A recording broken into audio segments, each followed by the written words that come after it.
আসসালামু আলাইকুম রহমতুল্লাহি বারকাতু। নমস্কার, আদাব। আমি রফিক শেখ, ওয়েস্ট বেঙ্গল, ইন্ডিয়া থেকে বলছি। সর্বপ্রথমে জানাই আমাদের সিও এস মুফারি স্যারকে অসংখ্য অসংখ্য ধন্যবাদ। তানার যে নীতি, তানার যে আদর্শ, সেই এস মুফারি আমাদের কোন পথে নিয়ে যাচ্ছে, কত বড়র মন, সেটা সম্বন্ধে আমি দু চার লাইন কবিতা ছন্দের মাধ্যমে আপনাদের সামনে তুলে ধরছি। মানুষ দেখেছো, মন দেখেছো, দেখেছো মনের গতি, বড়ই মনের মানুষ হলেই তবেই মহান ব্যক্তি। সমুদ্র দেখেছো, নদী দেখেছো, এদের আছে গতি, কেউ কারোরই সাথে থাকে না, এটাই এদের শক্তি। জল কিন্তু জল হবেই, এটাই আমাদের ভাবনা, অনেক রকম জল আছে, সেটাই তুমি জানো না।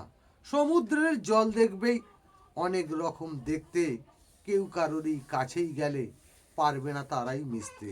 যার যেখানেই থাকার কথাই সে সেখানেই থাকবে, জলের কিন্তু পাঁচিল নেই, তবুও তারাই রাখবে।